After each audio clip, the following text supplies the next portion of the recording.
Infectious mononucleosis. In this condition, there is infection of the tonsils and other related structures, mainly because of Epstein-Barr virus. So, let us go in detail into it. Tonsils are paired almond-shaped structure which is seen in the oropharynx, that is just behind the tongue, one on either side. It forms part of the immune system of the body. Tonsillitis, generally when we say tonsillitis, it starts with a viral infection and to be followed by bacterial infection. So, in short, tonsillitis can be because of a bacteria, secondary to bacterial infection, or virus or a fungal infection. So, this topic, infectious mononucleosis, it means specifically secondary to a virus called Epstein-Barr virus. So, this condition, it can be of two types. One is a pharyngeal type, which is specific to the oropharynx, where the patient complains only about the throat, and the second one is hematological type, where you have so many other complaints which we will see shortly. Now, the common complaints of the patients are, they complain of fever, sore throat and difficulty in swallowing.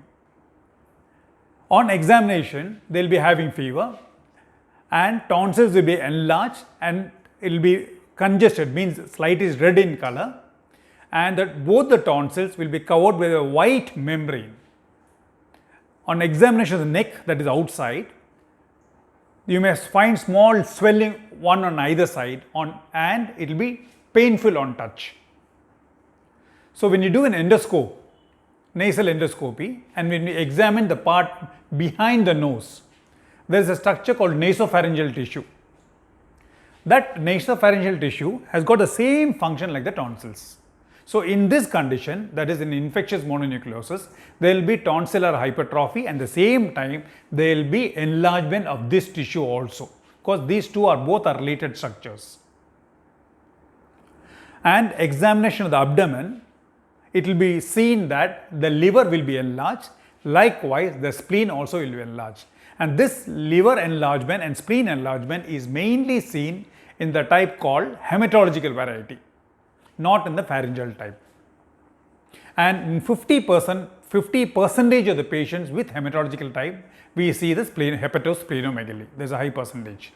Now, coming to the investigation, to start with the total count, the differential count, the white blood cell count will be low to start with, and as and when the disease progresses, we will have a rise in count. And on examination of the type of cells, the maximum type of cell will be monocytes. It will be up to 70%. That's why it has been named as infectious monocyte, mononucleosis, because maximum you have monocytes. Along with that, you have atypical lymphocytes too. And when we do a C-reactive protein, the value of the C-reactive protein also will be high. So, with this we can just come to know that there is some infection somewhere in the body. We cannot specifically say that this is a case of infectious mononucleosis or this is a case where you have Epstein-Barr virus infection. To know that, we have to do any one of these three. The most specific being viral capsid antigen and the least specific being monospot test. We need to do any one of these two to come to a diagnosis that infection is because of Epstein-Barr virus. In case the Epstein-Barr virus, which is these three tests, which is called the serological test, a heterophilic test, if in case, in spite of having all the clinical features which is suggestive of infectious mononucleosis, but the serology turns out to be negative, sometimes we need to rule out if there is any other bacteria, virus which can cause the same symptom like cytomegalovirus.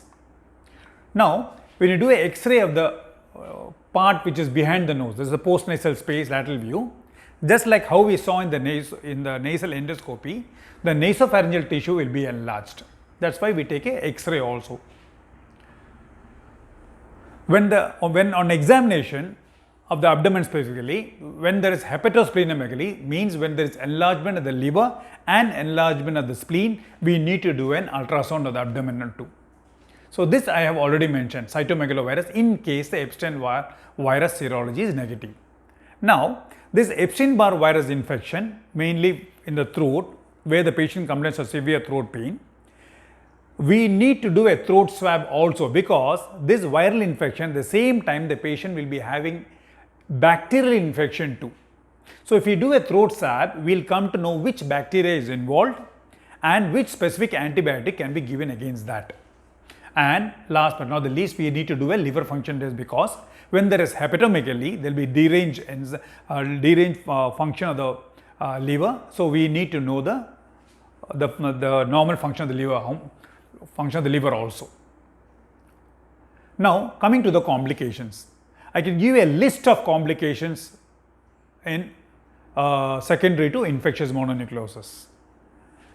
Now I'll just mention one or two important common ones, like airway obstruction. This airway obstruction is mainly because of severe enlargement of the tonsil as well as the nasopharyngeal tissue, resulting in airway obstruction. And splenic rupture, which I have shown the picture, that spleen enlargement will be seen in 50% of the patients with the hematological type. These patients, splenic enlargement, which is it persists even after 2-3 months after the patient being discharged from the hospital. So this splenic rupture usually happens after the discharge, when the patient feels that he is fine and he goes back he does some sports activity or strenuous activity, and there is some blunt abdominal trauma, then it results in splenic rupture, usually not during the hospitalization. So there are so many other complications too. Now coming to the treatment, to start with, bed rest, which is most important, from 5 to 7 days. You have to take a balanced diet. Try to avoid spicy foods, oily foods, more of vegetables and fruit juice, and you have to drink at least 2 to 2.5 liters of water every day. That's more. You have to keep yourself hydrated well. That is most important. Now, since you'll be having fever and throat pain and the body pain, you will be given antipyretic as well as analgesic painkillers. You have to do throat gargle also. See, throat gargle can be done with saline, means salt water, or in the same salt water you can add up lemon too, or honey also. And commercially in the pharmacy, chlorhexidine throat gargles are available, and betadine gargle, dilute hydrogen gargle. You have so many preparations available in the pharmacy. But the most important thing about this is you have to know the right way of using the throat gargle. So when you do the throat gargle, you have to gargle behind the tongue area in the throat properly for 30 seconds and spit it out. After that, please do not drink or eat anything for next 30 minutes. You allow the medication to be in the throat so that it acts well. Now, you will be given antibiotics also. In mild case, you will be given oral antibiotic, especially when the throat swab comes as positive or the patient doesn't respond well in the first 3 days. So antibiotic will be added up. It can be IV antibiotic in case of severe infection. So you have two other more medications which is usually routinely not given. One is antiviral medication like acyclovir, vanciclovir, famciclovir. Usually it is not given, but it is usually recommended when there is a complication, like when there is airway obstruction, when there is when the viral infection spreads to the brain and results in meningitis, when there is a nerve involvement, like that. So if you have any of these complications, we will start with the antiviral medication also. Now coming to steroids. Generally, in a case of infectious mononucleosis, you will be getting 1 shot of steroid, that's all. But sometimes we need to give you 2 to 3 shots per day for at least 3-4 days, especially in any of these following conditions, like when there is severe tonsillar enlargement, you are not able to eat or breathe properly. So we need to give we have to start on steroids for a few days. Likewise, if the platelet count drops down and if there is hemolytic anemia, the RBC cell starts hemolyzing by itself. And the last, the severe dysphagia, you are not able to eat properly. Sometimes what happens is the airway obstruction is so severe that you are not able to breathe and there is life-threatening airway obstruction. In that case, we need to intubate the patient. But this is very rare. In my practice of 23 to 24 years, I have just seen only one patient. So why I am telling you like is that it's not very common. It's very rare, not that common. Now the infection has been well taken care of. All the complaints has subsided and now you are to be discharged from the hospital. So a few advices for that. So during discharge, you will be given a course of antibiotic which you have to complete to be taken after food. You will be given a painkiller because you have a throat pain as well as body pain. That again you have to complete the course or say for 3-4 days, that too after food only. And don't forget the throat gargle. Do it properly like how I mentioned. And the diet also I have mentioned, balanced diet, lot of fluids like that. One most important advice being when you are discharged, especially the doctor has mentioned that ultrasound shows that there is splenic enlargement. In that case, you have to avoid strenuous exercises or sports activity so that we can avoid the splenic rupture. The spleen, it starts decreasing in size. It takes some time, say some months maybe. So about 2 to 3 or 4 months maybe. At least for initial 1 or 2 months, you have to avoid strenuous exercise. You can do your routine work. That is not a problem.